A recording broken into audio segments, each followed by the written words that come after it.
Hello everyone, welcome back to my channel. इस video में हम पढ़ने वाले हैं जियोमॉर्फोलॉजी का chapter number 5 constitution of the earth's interior. Okay, तो जिसने भी अभी तक चैप्टर नंबर 1 नहीं पढ़ा जा करके पढ़ लो, लिंक डिस्क्रिप्शन बॉक्स में गिवन है। और अगर नोट्स चाहिए या फिर ओशनोग्राफी पढ़ना हो तो उसके लिए भी लिंक डिस्क्रिप्शन बॉक्स में है। ठीक है, तो एक बार चेक कर लेना डिस्क्रिप्शन बॉक्स, वहाँ पे आपको सब कुछ मिल जाएगा। तो चलिए स्टार्ट करते हैं। सोर्स ऑफ नॉलेज एंड सबसे इंपॉर्टेंट बात, अगर आपने चैनल को सब्सक्राइब नहीं किया तो प्लीज़ सब्सक्राइब कर लेना guys, because it's help me a lot, ताकि मैं कंटिन्यू वीडियो अपलोड कर सकूँ। ठीक है, क्योंकि आप लोग हमेशा ये मैसेज करते हो मुझे इंस्टाग्राम पे कि दीदी कंटिन्यू वीडियो अपलोड करो, पर कोई सब्सक्राइब करता नहीं है, तो इससे मैं डिमोटिवेट होती हूँ। ठीक है, तो ज़रूर सब्सक्राइब कर लेना एंड हो सके तो शेयर भी कर देना। तो चलिए स्टार्ट करते हैं। क्या है हमारा सबसे पहले सोर्स ऑफ नॉलेज में हम क्या पढ़ेंगे? इसमें तो हम सबसे पहले ये देखेंगे कि जो हमें नॉलेज मिला अर्थ के इंटीरियर के बारे में, वो उसके सोर्सेज क्या हैं, कहाँ से मिले हैं। ओके, तो चलिए देखते हैं, कुछ पढ़ते हैं। The study of constitution of the interior of the earth is outside the domain of geography. देखो, जो जियोग्राफी हमारा सब्जेक्ट है उससे बाहर है। ये जो अर्थ का जो इंटीरियर पार्ट जो हम पढ़ रहे हैं इसमें, वो हमारे जियोग्राफिक एरिया में नहीं पढ़ना होता है, इस फील्ड में नहीं पढ़ना होता है। लेकिन it's elementary knowledge is necessary for geographers. लेकिन इसका जो एलिमेंट्री नॉलेज है वो जियोग्राफर के लिए बहुत ही ज़्यादा इंपॉर्टेंट है, नेसेसरी है, because the nature and configuration of the reliefs of earth surface largely depend on the nature, mechanism and magnitude of the endogenetic forces which originate from with in the अर्थ। देखो, हम क्या देख रहे हैं यहाँ पे कि जो अर्थ का इंटीरियर पार्ट है, ओके, जो इंटीरियर पार्ट है वो हमें नहीं पढ़ना है ज्योग्राफी में, लेकिन अर्थ के बारे में तो पढ़ना होता है ना। इंटीरियर के बारे में नहीं पढ़ना होता, बट अर्थ के बारे में पढ़ना होता है। और जो हमारे ज्योग्राफर्स होते हैं उनके लिए ये ज़रूरी होता है अर्थ के इंटीरियर के बारे में जानना, ताकि वो अर्थ का जो नेचर है, उसका जो मैकेनिज्म है, वो सब किस पे डिपेंड करता है? इंडोजेनेटिक फोर्सेज, जो अर्थ के अंदर से ओरिजिनेट होते हैं, जो फोर्सेज जो लगते हैं, उस पर डिपेंड करता है हमारे पूरे के पूरे अर्थ का सरफेस, उसका नेचर, उसका मैकेनिज्म। ओके, तो ये समझ आ गया कि क्यों हमारे ज्योग्राफर्स पढ़ते हैं अर्थ के इंटीरियर को, जबकि ये हमारे ज्योग्राफी में पढ़ना नहीं है। ओके, अब देखो, अब हमारा क्या है? It is very difficult task to have accurate knowledge of the constitution of the earth interior. तो ये तो बहुत ज़्यादा डिफिकल्ट टास्क है कि हमें पूरे अर्थ का जो इंटीरियर है उसका एकदम एक्यूरेट नॉलेज मिले, जो है वही मिले हमें, because it is beyond the range of direct observation by the man. क्योंकि ये जो हम इंसान जो होता है ना, वो हमारे आंखों के सामने हम उसे ऑब्जर्व नहीं कर सकते हैं। जो अर्थ के इंटीरियर पार्ट है वो बहुत ज़्यादा डेप्थ है, तो हम उसे डायरेक्टली ऑब्जर्व नहीं कर सकते हैं। But recently seismology has help to have some authenticated knowledge. लेकिन जो सेस्मोलॉजी है वो एक स्टडी है, उसने हमारी काफ़ी हेल्प की है about the mystery of the earth interior. जो भी अर्थ के अंदर के जो भी राज है, जो भी मिस्ट्रीज हैं, उनको जानने में, उनको समझने में किसने हमारी हेल्प करी है? तो सेस्मोलॉजी में। ओके, तो देख लो थोड़ा सा सेस्मोलॉजी क्या होता है। Seismology is the study of earthquake and seismic waves that move through the around the earth. जो भी वेव्स, जो भी अर्थक्वेक की स्टडीज होती हैं, उनको हम क्या कहते हैं? उसमें उनको हम सिस्मोलॉजी में ही स्टडी करते हैं। ओके, ये उनकी स्टडी है। अब सिस्मिक वेव्स क्या होते हैं? तो seismic waves caused by sudden movement of materials within the earth. Earth के अंदर जो भी मटेरियल्स होते हैं उनका जब सडन मूवमेंट होता है, अचानक से जब उनकी मूवमेंट शुरू होती है, तब क्या होता है? सिस्मिक वेव्स स्टार्ट होते हैं, सिस्मिक वेव्स होते हैं। अब सिस्मोलॉजिस्ट इससे रिलेटेड है, इसलिए मैंने ये वर्ड भी लिखा है। सिस्मोलॉजिस्ट क्या होते हैं? जो इनके बारे में पढ़ते हैं। ये तो इसकी स्टडी हो गई, और जो इस चीज़ को स्टडी करते हैं उनको हम सिस्मोलॉजिस्ट कहते हैं। और जिनमें अर्थक्वेक्स को, सिस्मिक वेव्स को क्या किया जाता है? मेजर किया जाता है, उसको हम सिस्मोमीटर्स कहते हैं। तो यहाँ तक हो गया सबका क्लियर। अब देखो, अब क्या हमारे पास जो सोर्सेज हमें पढ़ने थे, सोर्सेज ऑफ नॉलेज, वो क्या है? The sources which provide knowledge about the interior of the earth may be classified into 3 groups. 3 groups में इनको क्लासिफाइड किया गया इंटीरियर ऑफ अर्थ के नॉलेज को। ओके, उनके सोर्सेज को। पहला है आर्टिफिशियल, दूसरा है evidences from the theories of the origin of the earth, and तीसरा क्या है? Natural sources. तो चलिए सबसे पहले हम आर्टिफिशियल सोर्स को पढ़ेंगे, उसके बाद एविडेंस ऑफ द थ्योरीज, और जो हमारा सेकंड पार्ट आएगा उसमें हम नेचुरल सोर्सेज को पढ़ेंगे। Okay,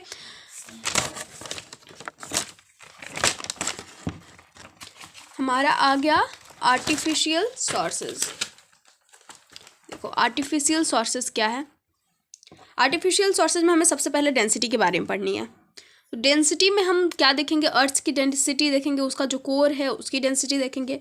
it is commonly believe that the outer part of the earth is composed of sedimentary rocks the thickness of which ranges between half of a mile to 1 mile.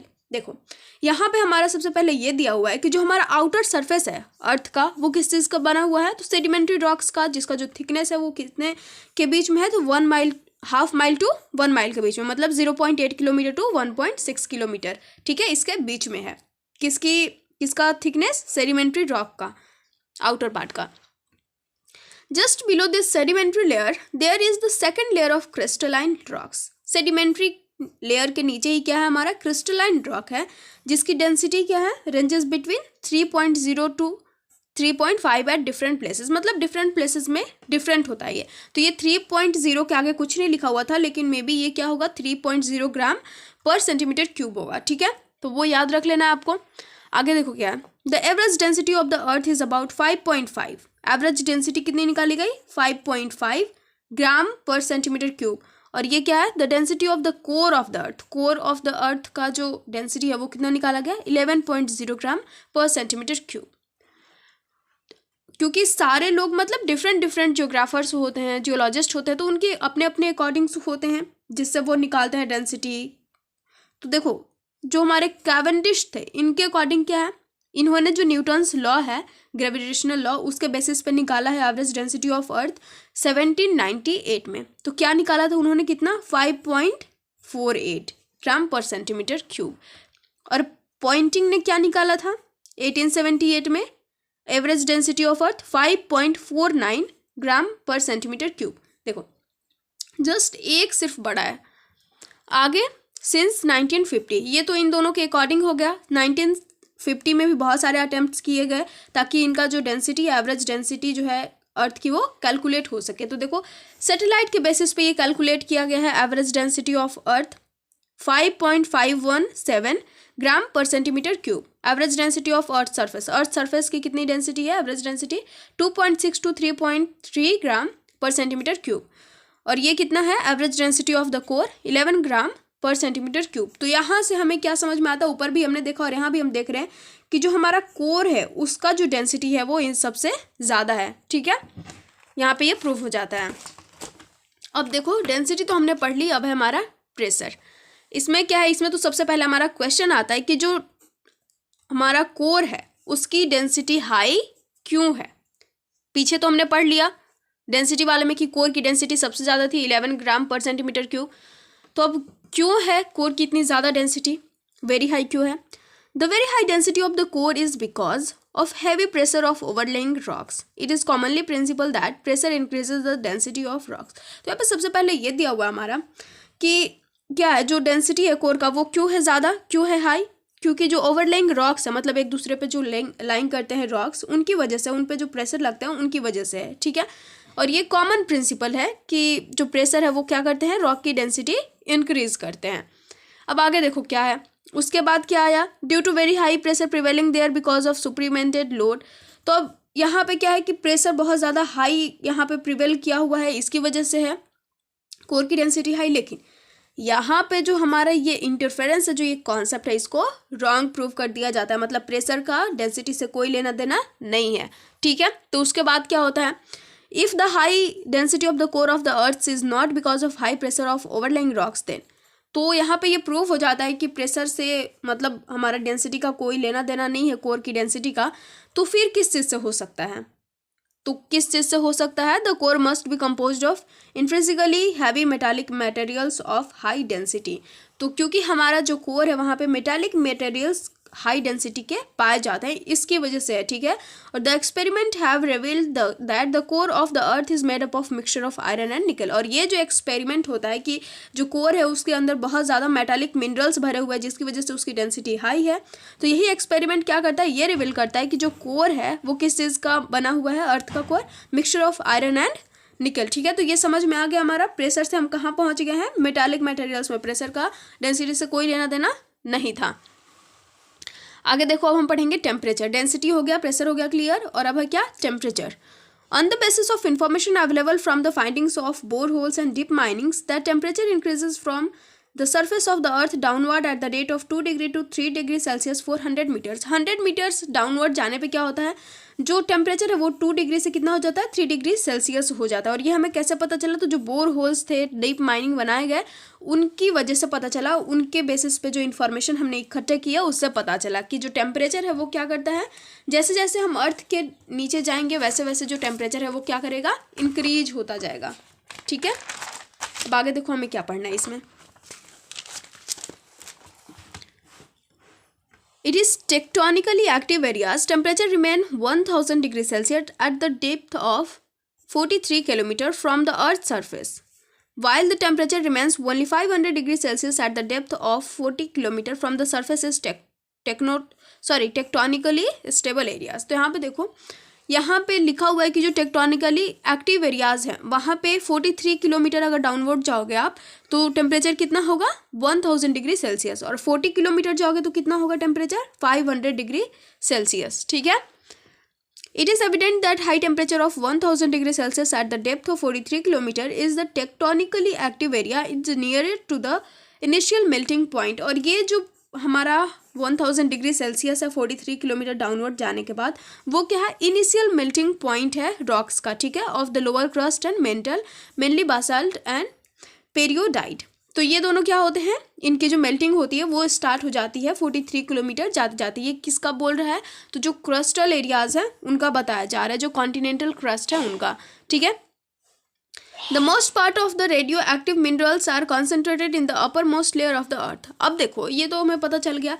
अब जहाँ पे जिन areas में जो radio active minerals होते हैं वो upper most layer पे पाए जाते हैं अर्थ के, वहाँ पे क्या होता है, वहाँ पे facts explain the situation of high temperature. वहाँ पे जो टेम्परेचर होता है वो हाई होता है in the continental crust.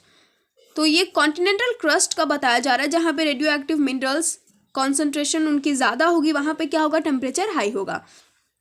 Because disintegration and decay of radioactive minerals generate more heat in the crustal areas.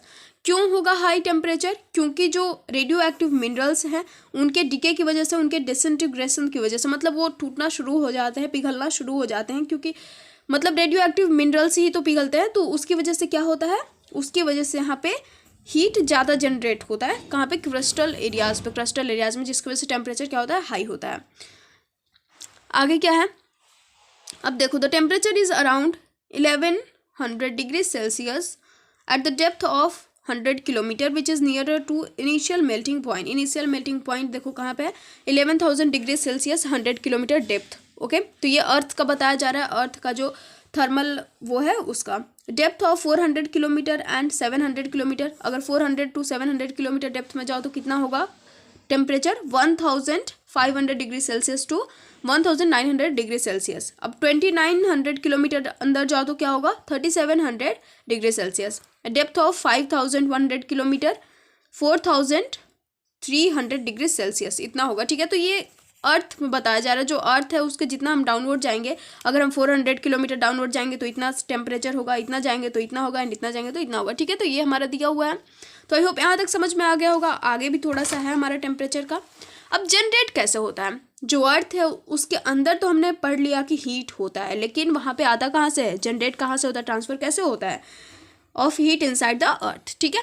तो अब देख लो ये कैसे होता है, through the disintegration of radio active minerals. जो रेडियो एक्टिव मिनरल्स हैं उनके टूटने की वजह से ऐसा होता है. ठीक है. And conversion of gravity force into thermal energy. और क्या होता है, जो ग्रेविटी फोर्स है उसका जब कन्वर्जन होता है थर्मल एनर्जी में, तब होता है हीट प्रोड्यूस अर्थ में. ठीक है. तो ये हो गया हमारा दो रीजन. अब है, it is believe that about 4.7 billion years ago the initial temperature of the earth generated by planetary accretion and adiabatic compression would have been around 1000 degree Celsius. Around मतलब कि देखो 4.7 बिलियन ईयर्स अगो की बात हो रही है कि जो इनिशियल टेम्परेचर था अर्थ का वो कितना था, वो 1000 डिग्री सेल्सियस था. कैसे, और ये जो टेम्परेचर था वो क्रिएट कैसे हुआ था, ये हीट क्रिएट कैसे हुआ था, तो प्लानिटरी एक्रिएशन के द्वारा एंड एडियाबैटिक कंप्रेशन के द्वारा. ठीक है. आगे है देखो हमारा क्या, the earth surface receives heat from 2 sources. बहुत सारे, इससे पहले भी बहुत सारे मतलब बातें लिखी हुई थी, मतलब जैसे कि होता है ना कि एक बार बहुत सारे साइंटिस्ट है, बहुत सारे जोलॉजिस्ट है, तो उनके अपने अपने विचार है, तो सबने अपने अपने विचार लिखे हुए थे. लेकिन उसके बाद जो इम्पॉर्टेंट पॉइंट आया वो ये था कि जो अर्थ सर्फेस है वो रिसीव कहाँ से करता है हीट, फ्रॉम 2 सोर्सेज से रिसीव करता है. पहला है सन, और दूसरा क्या है, इसका जो इंटीरियर पार्ट है जहाँ पे रेडियो एक्टिव मिनरल्स है वहाँ से. ठीक है. Solar heat drives the atmospheric and hydrological processes. Solar energy क्या करता है, एटमॉस्फेरिक और हाइड्रोलॉजिकल प्रोसेस को जनरेट करता है, उसको ड्राइव करता है, और डेनुडेशन प्रोसेस को जनरेट करता है. ठीक है. उसके अलावा जो अर्थ का जो इंटीरियर पार्ट है, जो अर्थ के इंटीरियर पार्ट में जो भी हीट प्रोड्यूसेस होते हैं रेडियो एक्टिव मिनरल्स की वजह से, वो क्या करते हैं, परफॉर्म्स कंस्ट्रक्टिव वर्क्स, ये कंस्ट्रक्टिव वर्क्स परफॉर्म करते हैं, जैसे कि formation of mountains, plateaus, faults, ये माउंटेन्स, प्लेट्यूज और फॉल्स बनाने का काम करते हैं। Volcanicity, seismic events and other tectonic events भी इन्हीं की वजह से होते हैं, अर्थ के इंटीरियर की वजह से होते हैं, ठीक है। अब देखो ये तो हमारा क्लियर हो गया। अब है evidences from the theories of the origin of the earth. Artificial हमने पढ़ लिया, आर्टिफिशियल सोर्स से हमें क्या क्या मिला, डेंसिटी, प्रेशर एंड टेम्परेचर, तीनों को क्लियर कर लिया हमने। और जो एविडेंसेस हमें मिले हैं कहाँ से, जो थ्योरीज हैं ओरिजिन ऑफ अर्थ को लेकर के, उससे हमें जो मिले हैं एविडेंसेस, उसको पढ़ते हैं। तो प्लैनेटेसिमल हाइपोथेसिस के अकॉर्डिंग क्या है, जो अर्थ का कोर है वो क्या है, सॉलिड स्टेट में है। टाइडल हाइपोथेसिस के अकॉर्डिंग क्या है, जो कोर ऑफ अर्थ है वो क्या है, लिक्विड स्टेट में है। नेबुलर हाइपोथेसिस के अकॉर्डिंग क्या है, जो कोर है वो क्या है, गैसियस स्टेट में होना चाहिए। तो यहाँ पे जो नेबुलर हाइपोथेसिस है उसको तो पूरी तरह से एकदम एक्सेप्ट नहीं किया गया है, but this concept may not be accepted, बिल्कुल भी एक्सेप्ट नहीं किया गया है। क्यों नहीं किया गया है, क्योंकि जब गैस जो हमारा अर्थ का जो कोर है अगर वो गैसियस स्टेट में आ जाएगा तो बहुत सारे प्रॉब्लम्स क्रिएट हो जाएंगे, तो वो गैसियस स्टेट में हो ही नहीं सकता है। तो या तो वो सॉलिड स्टेट में होगा या फिर वो लिक्विड स्टेट में होगा, ठीक है। तो यहाँ तक हम पढ़ चुके हैं। जो हमारा थर्ड है नेचुरल सोर्स, उसको हम नेक्स्ट वीडियो में पढ़ेंगे। सो आई होप आपको समझ में आ गया होगा। Guys please don't forget to like, comment, share and subscribe. मिलते हैं नेक्स्ट वीडियो में।